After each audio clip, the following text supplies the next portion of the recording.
The laughter echoed through the common hall of the Galactic Academy.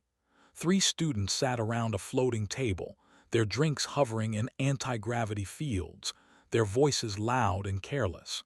They were the best students from the best families of the best species in the known galaxy. They had every reason to feel superior. A was in from the collective. Her 4 arms clicked together when she found something funny, and right now she was clicking constantly. Next to her sat a tall and graceful with silver skin and eyes that glowed with telepathic power. His people could read minds across star systems. Across from them both was a female with golden fur and claws that could cut through metal. Her species were the greatest hunters in the galaxy, or so they believed. They were laughing about humans. "I still cannot believe they are banned from this academy," A said, her mandibles spreading in amusement. "What could they possibly do? Bleed on us?" Smiled his thin smile. "I touched a human mind once from very far away. They live such short lives. 80 years, maybe 90. We live for thousands. What can you learn in 80 years? "Nothing useful," purred. She extended her claws and examined them in the light. "I have seen pictures of humans. No claws, no fangs, no armor. Their skin tears like wet paper. My youngest cub could kill one with a single swipe." "Then why ban them?" I asked. "It makes no sense. The human exclusion protocol has existed for 3 generations, and nobody will tell us why." Leaned back, his silver robes flowing around him. "I asked my father once. He is on the council, you know, very high position. He told me never to ask again. He seemed almost frightened." "Your father, frightened of humans?" Laughed so hard that other students turned to look. "The same humans who cannot even regenerate a lost limb. The same humans who die from diseases that our medicine cured 10,000 years ago. I think your father was joking." "Perhaps," said, but he did not sound convinced. A waved one of her 4 arms dismissively. "I heard a theory once. Someone said humans were banned because they would fail every course. They would embarrass themselves and make the academy look bad for accepting them. So the founders just banned them completely. Problem solved." "That makes sense," agreed. "Why let the primitive apes in just to watch them struggle? It would be cruel, really. We are doing them a favor." The 3 students laughed again, pleased with their own cleverness. Around them, the common hall buzzed with activity. Students from dozens of species walked past, talked in groups, studied on hovering screens. The Galactic Academy was the most prestigious institution in known space. Only the elite could attend. Only the brilliant could graduate. And humans were forbidden to even apply. None of the 3 students noticed the old professor standing nearby. Professor was a crystalline, his body made of living mineral that shifted and glowed with inner light. His species was among the oldest in the galaxy. They had seen empires rise and fall. They had witnessed things that younger races could not imagine. Right now his light was dim. This meant he was sad. "You find humans amusing," he said. The 3 students jumped. They had not heard him approach. Crystallines moved silently when they wanted to. "Professor," said quickly, "we were just having a discussion about humans." "Yes, I heard." The professor's crystalline face could not show expression, but somehow the students felt his disapproval. "You think they are weak, primitive, inferior." A lifted her chin proudly. "With respect, Professor, they are. Everyone knows this. They are soft creatures from a soft world. They have no natural weapons, no special abilities, nothing that makes them worthy of attention. And yet they are banned from this academy." "A bureaucratic decision," said with a shrug. "Probably very old and very stupid. Someone should change it." Professor was quiet for a long moment. His inner light pulsed slowly, like a heartbeat. "Tomorrow," he said finally, "you will come to my class, all of you. I will explain why humans are banned. I will show you the truth." "We already know the truth," I said. "Humans are." "You know nothing." The professor's voice was suddenly hard, and his light flared bright enough to make them shield their eyes. You sit here in your comfort, in your safety, in your ignorance, and you laugh at creatures you have never met. Tomorrow, I will teach you why your grandparents do not laugh, why your elders grow quiet when humans are mentioned, why the greatest warriors in this galaxy learn to fear a species with no claws, no fangs, and no armor. He turned and walked away, his crystal body catching the light. The three students looked at each other. For the first time, they were not laughing. That night could not sleep. She kept thinking about her combat instructor, a legendary warrior named the. He had fought in 100 battles. He had killed enemies that most people only saw in nightmares. Nothing frightened him. But once she had asked him about humans. Just a casual question, nothing important. Had gone very still. His fur had stood up along his spine. His claws had extended without him seeming to notice, and he had stared at nothing for a long, long time.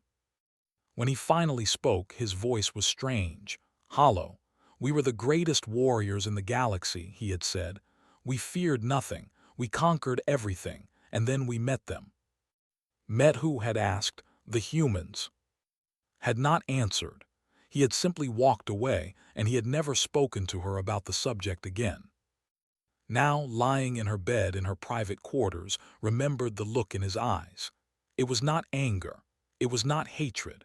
It was something she had never seen in a warrior before. It was fear. She did not sleep at all that night, and somewhere deep inside her, in the place where her hunting instincts lived, something whispered a warning. Some prey, it said, is more dangerous than any predator. She did not know what that meant yet, but tomorrow she would learn. Tomorrow, Professor would show them the truth about humans. And nothing would ever be the same again. The lecture hall was full. This never happened for a history class. Arrived early, but she still had to push past crowds to find a seat. Students from every species filled the room, sitting in chairs designed for their different bodies. Even faculty members had come, standing along the walls with serious faces. The air felt heavy, like the moment before a storm. And were already there, sitting together near the front. Joined them, and they exchanged nervous looks. None of them had slept well.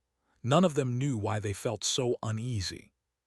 Professor stood at the center of the room, his crystalline body glowing softly. Behind him, a massive holographic screen waited, dark and empty. When the last student found a seat, the professor began to speak. 200 years ago, he said, the galaxy was at war. The screen flickered to life, showing a map of known space. Red zones spread across it like a disease. The Hive Empire believed it was their destiny to rule all life. They were powerful. They were organized. They were relentless. Their fleets conquered world after world, and nothing could stop them. Shifted uncomfortably in her seat. Her people did not talk about this period of their history. It was considered shameful now, a dark time when the hive mind had been corrupted by ambition. The other species formed a coalition to resist, Professor continued. My people, the crystallines, the warrior clans, dozens of others. We fought together and we lost. Battle after battle, world after world. The Hive Empire seemed unstoppable. The map showed the red zones growing larger. Alliance territory shrank. And then, the professor said, we made contact with a new species. A small blue dot appeared at the edge of the map. One tiny planet, orbiting one ordinary star. Humans. The room was completely silent now. They had just discovered faster-than-light travel. Their technology was primitive. Their ships were slow and poorly armed. They had no experience with galactic war. They did not even know the Hive Empire existed. Professor paused, letting the information sink in. When we contacted them, we did not ask for their help. Why would we? They had nothing to offer. Their entire fleet was smaller than a single battle group. Their soldiers had no natural weapons, no special abilities. They were soft, fragile creatures with short lives. He turned to face the students directly. We told them about the war. We warned them that the Hive Empire would eventually reach their world. We suggested they evacuate their population to safer space, if such space existed anymore. What did they say? Someone asked from the back of the room. Professor's light flickered strangely. They said they wanted to fight. A few students laughed nervously. The professor did not join them. Our commanders were confused. What could humans possibly contribute? Their fleet was tiny. Their weapons were weak. They would be destroyed in the first engagement. But humans were insistent. They said they would not run while others fought for their survival. They said it was not in their nature to hide. The map shifted, showing human territory and the front lines of the war. So our commanders gave them a task. We called them delay actions, but we knew the truth. They were suicide missions. When a world was about to fall, when evacuation ships needed time to escape, someone had to stay behind and fight the Hive Empire fleet. Someone had to die so others could live. And humans volunteered for this, asked quietly. They did not just volunteer, they requested these missions, every time. The room felt colder somehow. Sfur was standing up, though she did not know why. Our commanders expected humans to break, Professor said. They expected panic, retreat, surrender. Humans were new to war. They had never faced the Hive Empire. When they saw the endless swarms of ships, surely they would run. He moved closer to the screen. They did not run. The holographic display changed. Now it showed fleet formations, battle statistics, casualty reports. In their first engagement, a human fleet of 12 ships faced a Hive Empire force of 150. Standard military doctrine said they should retreat immediately. There was no chance of victory, no chance of survival. What happened? I asked. Her voice was barely a whisper. They attacked. More data appeared on screen. Ship movements, weapon impacts, hull breaches. 12 human ships flew directly into the enemy fleet. When their weapons failed, they used their ships as weapons. They rammed vessels at full speed. They caused damage far beyond what should have been possible. How many survived? Asked. None, but they destroyed 31 Hive Empire ships, and they delayed the enemy fleet long enough for 2 million civilians to evacuate. The professor let the number hang in the air. Our commanders were shocked. This was not how war worked. This was not how any species behaved. When you cannot win, you retreat. You survive. You fight another day, but humans did not seem to understand this concept. He turned back to face the students. We thought it was a mistake. We thought their first commander was simply foolish or desperate, so we gave them another mission, and another, and another. The screen showed a list of battles, dozens of them, all marked with the same result: total human casualties, mission successful. Every single time, humans fought to the last ship. Every single time, they refused to retreat. Every single time, they accomplished objectives that should have been impossible. Professor walked slowly through the silent room. Other species began to notice. The warriors, proud as they were, started to watch human battles. The mind readers tried to understand human psychology. Everyone wanted to know the same thing. What is wrong with these creatures? Why do they not fear death? He stopped in front of a end. That is what we are going to explore today. But first, you need to see something. Something that has been classified at the highest level for 200 years. The screen went dark. What I am about to show you is footage from the Battle of Prime, the Hive Empire's own security recordings. You will see what humans are capable of when they stop defending and start attacking. He looked at each of them in turn. I warn you now, what you see cannot be unseen. Some of you may wish to leave. I will not judge you if you do. Nobody moved. Professor nodded slowly. His crystal body pulsed with dim light. Then let us begin. The screen flickered to life, and the horror started. The footage began with silence and stars. Prime hung in the darkness, a massive world covered in hive cities. Around it floated the greatest fleet ever assembled, 10,000 warships, each one bristling with weapons. The of the Hive Empire had never been attacked. It was considered impossible to reach, impossible to threaten, impossible to defeat. Then the human fleet arrived. Counted the ships as they dropped out of hyperspace. 47. Just 47 vessels against 10,000. It was not a battle. It was not even a suicide mission. It was madness. The commanders thought so too. The footage showed their communications, translated into common language. They were laughing, making jokes. One commander said he would destroy the humans himself and be home in time for the evening meal. Then the humans started broadcasting. At first, nobody understood what they were hearing. It was noise, harsh and rhythmic, with strange voices shouting words in the human language. Drums pounded. Instruments screamed. The sound filled every communication channel, impossible to block. "What is that?" I asked, her mandibles clicking nervously. "Humans call it music," Professor said. "War music, they play it before battle, they play it during battle, they play it as they die." On screen, the human fleet began to move. They did not take defensive positions. They did not wait for reinforcements that would never come. They accelerated directly toward the armada at maximum speed. They stopped laughing.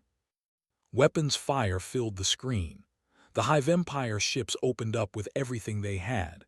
Human vessels exploded, broke apart, burned. But they did not stop. They did not slow down. They kept coming, flying through the fire like it meant nothing. The first human ship to reach the enemy fleet was already dying. Its hull was torn open. Its engines were failing. Any sane crew would have evacuated. Instead, the ship turned toward the nearest dreadnought and accelerated. The impact was massive. Both ships disappeared in a ball of fire. "They used their own ship as a weapon," whispered. His silver face had gone pale. "Yes," Professor said, "and they were just beginning." The footage continued. Ship after ship, the humans repeated the same tactic. When their weapons failed, they rammed. When their engines died, they drifted into enemy formations and detonated their reactors. They turned every destroyed vessel into one final attack.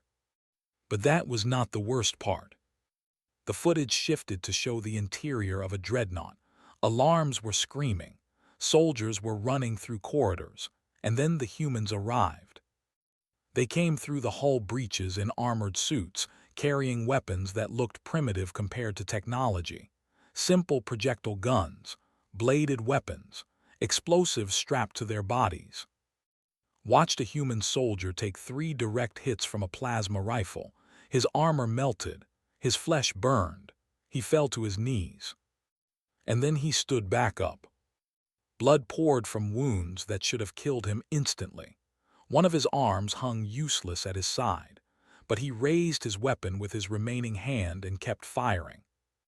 "How is that possible?" heard herself ask. "How is he still alive?" "Humans have a chemical in their blood," Professor explained. "They call it adrenaline.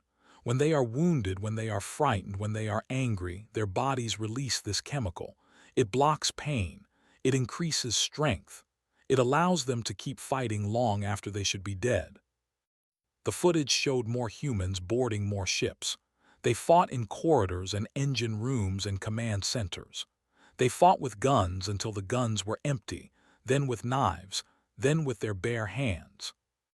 One human soldier was surrounded by warriors. He was wounded badly. He could not win. He could not escape. He smiled. Then he detonated the explosives on his chest. "They do not surrender," Professor said quietly. "They do not retreat. They do not stop. Even when they know they will die, they keep fighting, and they make sure to take as many enemies with them as possible." The communications showed the growing panic among the hive mind. Commanders who had never known fear began to feel it. Soldiers who had conquered 1,000 worlds started to break. Because the humans were not just fighting, they were adapting. In real time, during the battle, they changed their tactics. They learned how ships were organized. They found weak points in the armor. They developed new strategies and shared them across their fleet. Impossible, I said. No species can adapt that quickly. It takes generations to develop new tactics. Humans do it in hours, Professor replied. Sometimes in minutes. Their brains are different from ours. They can learn, change, and improve faster than any species we have ever encountered. The footage showed the aftermath of the battle. The human fleet was gone, all 47 ships destroyed, every human soldier dead. But they had taken 412 vessels with them. 412 ships, destroyed by 47. The hive mind had never experienced anything like it. For the first time in 10,000 years, the Empire felt something it had only ever inflicted on others. Fear. The footage ended. The room was completely silent. Realized she was shaking. Her claws had extended without her noticing, an instinctive response to threat. Beside her, sat frozen, her compound eyes fixed on the empty screen. Had tears running down his silver face, though she did not think he knew he was crying. That was the Battle of Prime, Professor said. The first time humans attacked instead of defended. They lost every ship and every soldier. By any normal measurement, it was a defeat. He moved to stand before the students again. But humans do not measure victory the way we do. They did not come to Prime to win. They came to send a message. They came to prove that no world was safe. They came to show the Hive Empire that humans would never stop, never surrender, never give up. His crystalline body flickered with strange light. And they succeeded. After that battle, the hive mind began to make mistakes. They pulled ships back to defend They became cautious, fearful. They had conquered 1,000 species without ever feeling doubt. Now they felt it constantly. Professor looked at the students with something like sorrow. That footage shows only the beginning. What came next was worse, much worse. Humans did not just learn how to fight the Hive Empire, they learned how to break it. He paused. Would you like to see what happened when humans stopped being defensive? When they stopped playing by the rules of civilized warfare? Nobody answered. Nobody needed to. The professor nodded slowly and reached for the controls. Then let me show you how the war ended. The war changed after the Battle of Prime. Professor showed them how it happened. On screen, the galactic map shifted. For months after the battle, the Hive Empire had pulled back, confused and frightened by what they had seen. The coalition used that time to rebuild, to gather strength. And humans used it to plan. Our generals wanted to continue the defensive strategy, the professor explained. Hold our territory, protect our worlds, wait for the Hive Empire to make mistakes. He paused. The humans had a different idea. The map showed arrows now, red lines stretching deep into Hive Empire space. Not defensive positions, attack routes. Human commanders proposed something that no other species would consider. They called it total war. They would not just fight the military, they would attack everything. Supply lines, communication networks, food production, civilian infrastructure. That is against galactic law, said quietly. Those targets are protected. Yes, Professor agreed. Every civilized species follows rules of warfare. We do not attack civilians. We do not destroy food supplies. We do not use weapons that cause unnecessary suffering. These rules have existed for thousands of years. His light flickered. Humans did not care about our rules. The footage resumed. It showed human ships moving through space like ghosts, appearing from nowhere, striking without warning, disappearing before reinforcements could arrive. They did not attack fleets. They attacked supply convoys, communication stations, the nodes that connected the hive mind across interstellar distances. They are a collective species, the professor explained. Their minds are linked together through a vast psychic network. Individual drones have limited consciousness on their own. They need the connection to the hive mind to function properly. On screen, a human strike team infiltrated a communication hub. They moved through corridors with terrible efficiency, killing guards before alarms could sound. They planted devices throughout the facility, strange machines that pulsed with energy. "What are those?" I asked. Her voice was hollow. "Disruptors. Human engineers designed them specifically to interfere with psychic connections. When activated, they create zones of silence." The footage showed the devices activating. The effect was immediate. Soldiers suddenly stopped moving. They looked around in confusion, their movements jerky and uncoordinated. Some fell to the ground. Others began making sounds that might have been screaming. For the first time in their lives, those soldiers were alone, Professor said. Completely alone, cut off from the hive mind, cut off from each other. They experienced something that no had ever felt before. "What?" asked. "Loneliness." The footage continued. Human soldiers moved through the disabled, but they did not kill them. They simply walked past, ignoring the confused and terrified drones. They completed their mission and left. "The humans could have killed them all," the professor said. "It would have been easy, but they chose not to." "Why?" asked. "Because dead soldiers do not tell stories. Those survivors returned to the hive mind eventually when they escaped the disruption zone, and they brought their memories with them, their fear, their confusion, their understanding that humans could reach anywhere, strike anything, and leave whenever they chose." The war continued on screen, but it was different now. The Hive Empire was not attacking anymore. They were defending, trying to protect their networks, their supply lines, their communication hubs, and failing. Because humans never attacked the same way twice. They adapted constantly, Professor said. Every time they developed a defense, humans found a way around it. Every time the hive mind thought they understood human tactics, the tactics changed. It was like fighting smoke, like trying to catch water in your hands. The footage shifted to show a recording from deep within territory. A human commander stood on the bridge of his ship, recording a message. Behind him, a massive station burned. The commander was smiling. "This message is for the Hive Queens," he said.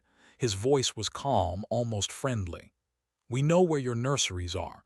We know where your queens breed. We know everything about you now. We have been inside your networks, inside your communications, inside your minds." He leaned closer to the recording device. "We could end your species tonight. Every queen, every nursery, every chance of future generations. We have the weapons. We have the plans. We have the will." His smile faded. "We are choosing not to. Remember that. Remember that mercy is a choice, and remember that we can choose differently at any moment." The recording ended. Felt cold. Her hunting instincts, honed by millions of years of evolution, were screaming at her. She was watching something that should not exist, a prey species that had become more dangerous than any predator. The Hive Empire surrendered 3 days after that message was delivered, Professor said. They had ruled for 10,000 years. They had conquered species beyond counting. They had never been defeated. He looked at the students. "They surrendered because they understood something that you must now understand. Humans do not fight to survive. They do not fight for territory or resources or pride. They fight because something inside them wants to. Some ancient part of their nature that we do not have, that we cannot understand." The final recording began. A hive queen, massive and ancient, speaking into a communication device. Her voice was translated into common language, but the fear needed no translation. "They are not like other species," the queen said. "We can understand species that fight for survival. We can predict species that fight for power, but humans fight for reasons we cannot comprehend. They will sacrifice everything, suffer anything, endure any pain simply because they refuse to stop. They are not warriors. They are not soldiers. They are something else, something that should not exist." She paused. We surrender because we have seen what they become when they have nothing to lose. We surrender because the alternative is extinction, not our extinction. That we could accept, but the extinction of everything. Humans will burn the galaxy before they let themselves be conquered, and they will smile while they do it. The recording ended. The room was silent for a long time. Finally, a student in the back raised their hand.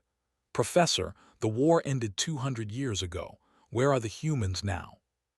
Professor's light dimmed to almost nothing. "They went home.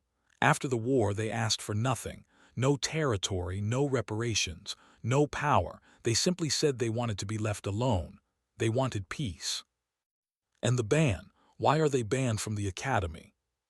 The professor was quiet for a moment. "Because every species that fought alongside humans was changed by the experience. They became more vicious, more willing to take risks. The abandoned generations of pacifism. My own people, the crystallines, learned to hate for the first time in our existence." He looked at the students with ancient, weary eyes. "Humans are contagious. Their nature spreads to those around them. Their refusal to surrender, their willingness to sacrifice, their capacity for both terrible violence and unexpected mercy, it infects other species, changes them." Professor moved toward the door. "The ban exists because the Galactic Council prays, every single day, that humans remain content on their little world, that they stay peaceful, that they never again have a reason to remember what they are capable of." He stopped at the doorway and turned back. "You laughed at humans yesterday. You thought they were weak, primitive, inferior. Now you know the truth. Now you understand why your elders grow quiet when humans are mentioned, why warriors who fear nothing become afraid." His final words hung in the air like a warning. Humans are not banned because they are dangerous. They are banned because they are kind. And kindness, in a species capable of what humans are capable of, is the most terrifying thing in the universe. He left, and the students sat in silence, finally understanding what it meant to be prey. The days after the lecture were strange and quiet. Walked through the academy corridors like she was moving through a dream. Everything looked different now. The students who had once seemed so confident, so superior, now moved with something like caution. They spoke in softer voices. They looked over their shoulders at shadows that were not there. Nobody laughed about humans anymore. She found Anne in the common hall where everything had started. They were sitting at the same table, but they were not talking. They were just staring at nothing, lost in their own thoughts. Sat down with them. "I cannot stop thinking about it," A said finally.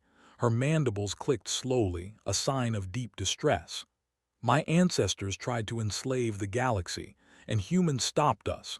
47 ships against 10,000. They stopped everyone," said quietly. "The Hive Empire would have conquered all of us eventually. Crystallines, everyone. We would all be slaves now if not for humans." "And we never thanked them," added. "We banned them. We made jokes about them. We called them primitive apes while they went home and asked for nothing." The three of them sat in uncomfortable silence. Over the following weeks found herself researching humans obsessively. She accessed every database she could find, read every report, watched every piece of footage. Most of it was boring, humans living their lives, working, playing, raising families. They seemed so ordinary. She watched humans cooking food and sharing meals. She watched them playing games with their children. She watched them creating art, making music, telling stories. They laughed easily. They cried easily. They expressed emotions that warriors were taught to suppress. They seemed soft, weak, harmless. But sometimes, in certain recordings, caught glimpses of something else. A human parent watching over a sleeping child with an expression of fierce protectiveness. A human soldier training, repeating the same movement 1,000 times until it was perfect. A human scientist working through the night, refusing to stop until a problem was solved. The dedication, the intensity, the refusal to give up. It was always there, just beneath the surface, hidden by smiles and laughter and ordinary life, but never gone. One night, found alone in the Academy's observation deck. He was staring out at the stars, his silver skin reflecting the distant lights. "Can I ask you something?" she said. He did not turn around. "Yes. Your people are telepaths. You can touch minds across space. Have you ever tried to read a human?" Was quiet for a long moment. "Once," he said finally. "Years ago, before I knew what they truly were. I reached out across the light years and touched a human mind, just briefly, just to see what they were thinking." "What did you find?" He turned to face her. His eyes, usually so calm and controlled, held something like wonder and something like fear. On the surface, their minds are chaotic, messy, full of random thoughts and emotions and memories all mixed together. Nothing like the ordered consciousness of or the collective awareness of. It seemed primitive, disorganized. He paused. But beneath the surface there was something else, something deep and old and powerful, like a fire burning in the darkness, like a storm waiting to be released. What was it? I do not know. I do not have words for it, but it frightened me so badly that I pulled back immediately and never tried again. Thought about this. The professor said humans are contagious, she said, that being around them changes other species. Yes. Do you think that is true? Looked back at the stars. I think humans carry something inside them that we lost long ago, or maybe something we never had. That became peaceful because we evolved past violence. That became hunters because that was the only way to survive. Every species in the galaxy adapted to their environment in logical, predictable ways. He shook his head. But humans are different. They did not adapt to their environment. They adapted their environment to themselves. They refused to accept limitations. They refused to accept that anything was impossible. And that refusal, that stubborn, irrational determination, is what makes them what they are. Considered his words. The professor also said humans are kind, she said slowly. He said that was the most terrifying thing about them. Yes, agreed. Because kindness is a choice, and a species that can choose to be kind after everything they have experienced, after everything they are capable of, that species has more control than we can imagine. He turned to face her fully. Humans could rule the galaxy if they wanted. After the war, no one could have stopped them. They had proven themselves. They had earned the right, but they just went home. They said they wanted peace. And that scares you. It terrifies me, because it means every day humans wake up and choose not to conquer us. Every day they look at the galaxy and decide, for reasons we cannot understand, to leave us alone. Their mercy is not weakness, it is restraint, and restraint requires constant effort. He looked back at the stars, toward a small yellow sun too far away to see. What happens when that effort becomes too hard? What happens when someone gives them a reason to stop being kind? What happens when humans remember what they are capable of and decide that peace is no longer worth pursuing? Had no answer. Later that night, she lay in her quarters and thought about everything she had learned. Humans were small and soft and short-lived. They had no claws, no fangs, no armor. By every logical measurement, they should have been a minor species, barely worth noticing. But logic did not apply to humans. Somewhere out there, across the vast emptiness of space, billions of humans were sleeping peacefully in their beds. They were dreaming ordinary dreams. They were living ordinary lives. They had no interest in conquest or domination or power. And that was the most frightening thing of all. Because finally understood what Professor had meant. Humans were not dangerous because of what they did. They were dangerous because of what they could do. The potential that lived inside them, the capacity for both terrible destruction and unexpected mercy, it was always there, always waiting. The galaxy was not at peace because humans had been defeated. The galaxy was at peace because humans allowed it to be at peace, because they chose every single day to be kind instead of cruel, to build instead of destroy, to love instead of hate. And somewhere deep inside her hunter's heart felt something she had never felt before. Not fear exactly, something more complicated than fear. Respect. She closed her eyes and tried to sleep, but in her dreams, she saw 47 ships flying into the heart of an empire. She saw soldiers fighting with wounds that should have killed them. She saw a commander smiling as he promised mercy that did not have to be given. And she heard a voice, speaking words that would stay with her forever. Humans are not banned because they are dangerous. They are banned because they are kind. The most terrifying thing in the universe was not a species that would burn worlds without hesitation. It was a species that could burn worlds and chose not to. It was a species that held back. When woke the next morning, the academy felt different. The jokes were gone. The laughter was gone. In their place was something quieter, something wiser. Understanding. And far away, on a small blue planet orbiting an ordinary yellow star, 6 billion humans woke up to face another day. They made breakfast for their children. They went to work. They complained about traffic and weather and politics. They had no idea that across the galaxy, the most powerful species in known space had finally learned to respect them. And maybe that was the most human thing of all. The story of humanity was not written in the battles they won or the enemies they defeated. It was written in the peace they kept, in the mercy they showed, in the kindness they chose. Every single day. The end.